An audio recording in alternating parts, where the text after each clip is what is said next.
Assalamualaikum. My name Anika Islam, ID 232477039. Presentation topic Foundation Selection Technique. Presented to Mohammad Muminul Haq, Assistant Professor, Department of Civil Engineering.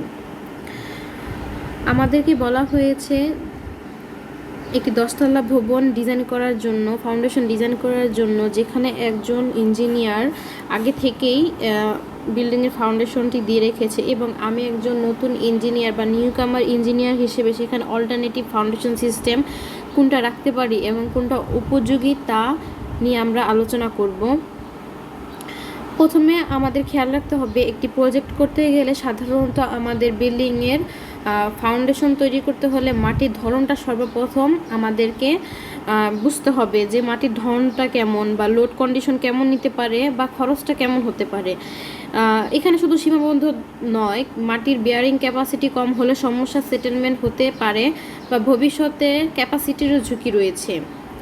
সব কিছু বিবেচনা করতে হবে, যার ফলশ্রুতিতে আমাদের বিএনবিসি অনুযায়ী ডেড লোড এবং লাইভ লোড নিব এবং সয়েল সাবসয়েল ইনভেস্টিগেশনের জন্য সয়েল বেয়ারিং এসপিটি টেস্ট এবং ওয়াটার টেবিল সব কিছু ইনভেস্টিগেশন করব।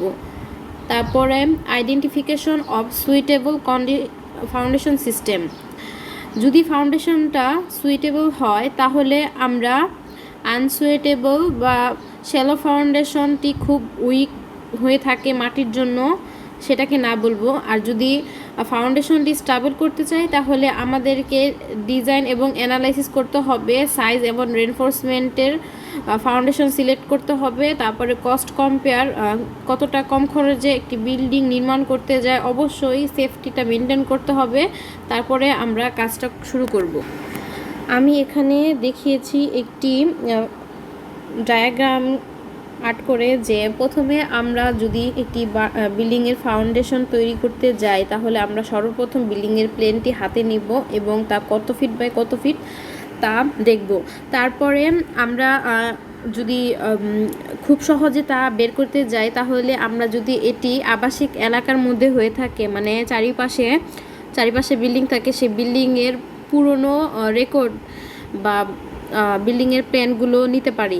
তারপরে সয়েলের বড় লোক টেস্ট করতে হবে, তারপরে এসপিটি টেস্ট করতে হবে, যার জন্য এসপিটি মেশিন আনতে হবে। তারপরে পাইল ফাউন্ডেশন সিলেকশন করেছেন, কিন্তু আমি অল্টারনেটিভ হিসেবে রাফট ফাউন্ডেশন রাখবো।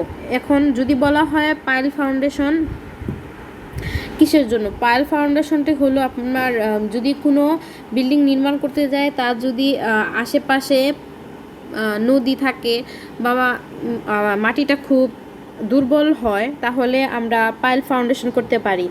আর রাফট ফাউন্ডেশনটা হবে তখনই যদি সয়েলটা খুব সফট হয়। কেন এটি ভালো?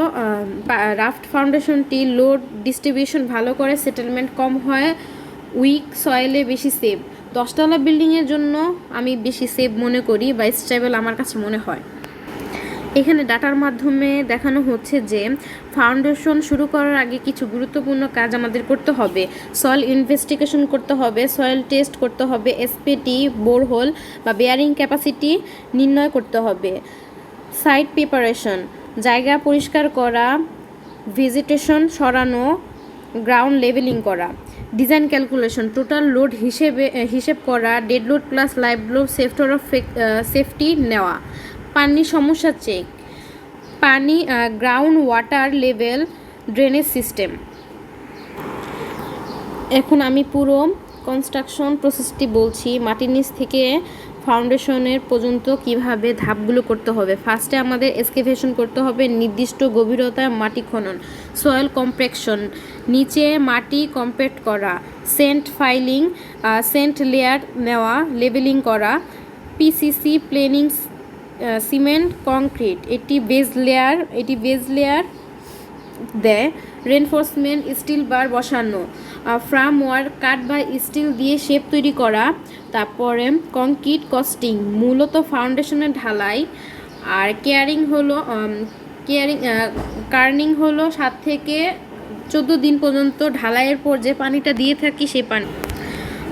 সর্বপ্রথম আমাদের খেয়াল রাখতে হবে ফাউন্ডেশন করার সময় যেসব ভুল কখনোই করা যাবে না। সয়েল টেস্ট ছাড়া আমরা কখনো কাজ শুরু করতে পারবো না। কম মানের কংক্রিট ব্যবহার করা যাবে না। কোডিং ঠিক মতন করতে হবে। গ্রাউন্ড ওয়াটার লেভেল ইগনোর করা যাবে না। ইমপ্রুভমেন্ট, রেনফোর্সমেন্ট এসব দেখতে হবে।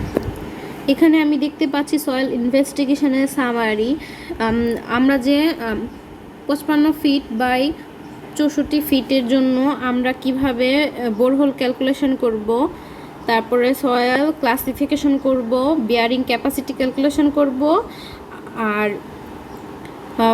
ফাইনাল সয়েল বিয়ারিং ক্যাপাসিটি কেমন হবে তা দিব, এবং এরিয়া চেক করব, এবং সেফট ফাউন্ডেশন ফুটিং সাইজটি বের করব। আচ্ছা, এখানে আমরা ফাউন্ডেশন ডিজাইনিং প্রসেসটি বলা রয়েছে কিভাবে কি করতে হবে। আমাদের ফার্স্টে ডাটা কালেকশন করতে হবে। ডাটা কালেকশন করতে গেলে কি কি প্রয়োজন রয়েছে তাও দেওয়া রয়েছে, এবং সয়েলের ক্যারেক্টারগুলো দেখতে হবে। সয়েলের টাইপ, তারপরে ইউনিট ওয়েট, তারপরে angle, frictional angle, bearing capacity, natural settlement. তারপরে বলা রয়েছে load distribution, dead load, live load, floor load, total building load, ফাউন্ডেশনের option, isolated, raft foundation, pile foundation if require. Pile foundation মূলত মাটির নিচে যেখানে কতগুলো পাইপ বা খুঁটি সিমেন্ট বা কংক্রিটের মাধ্যমে তৈরি করে আলাদাভাবে তা মাটির অনেক গভীরে মেশিনের সাহায্যে ঢুকিয়ে তারপর তার উপরে ঢালাই করে আমরা একটি বিল্ডিং নির্মাণ করতে পারি। তা এই পাইল ফাউন্ডেশনটি খুব কস্টলি হয়ে থাকে। এটি সচরাচর সাধারণত কেউ বিয়ার করতে পারে না এই কস্ট। সর্বশেষ আমি এটাই বলতে চাই, 10তলা ফাউন্ডেশনটি নির্বাচন করা অন্তত গুরুত্বপূর্ণ, কিন্তু এক্সিস্টিং ফাউন্ডেশন কাজ করতে পারে, কিন্তু আমি প্রস্তাবিত অল্টারনেটিভ ফাউন্ডেশনটি বেশি সেফ, ডিউরেবল এবং লং টাইম সুইটেবল। এখন যদি আমাকে বলা হয় কেন আমি ইঞ্জিনিয়ারের দেওয়া ফাউন্ডেশনটি বাছাই করব না, কারণ পাইল ফাউন্ডেশনটি খুব ব্যয়বহুল আমার কাছে মনে হয় বাংলাদেশের প্রেক্ষাপটে। এটি সবাই বেয়ার করতে পারে না এটির খরচ। তাছাড়াও এসব বিল্ডিং নির্মাণাধীন খুব কমই পাইল ফাউন্ডেশন ব্যবহার করা হয় বাংলাদেশের, কিন্তু ফরেন কান্ট্রি যদি ধরা হয় তাদের ক্ষেত্রে এটি অ্যাভেলেবেল, কিন্তু বাংলাদেশে তা হয় না। পাইল ফাউন্ডেশনটি মূলত করা হয় বড় বড় কনস্ট্রাক্টের জন্য, যেমন পদ্মা সেতু।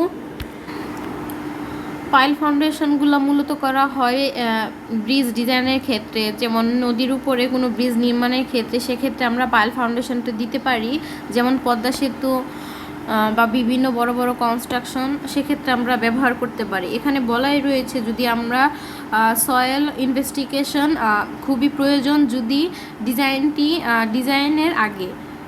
তারপরে pile foundation in chosen due to weak upper layer and high building load, এবং rough foundation can be considered if soil is uniform and load is moderated.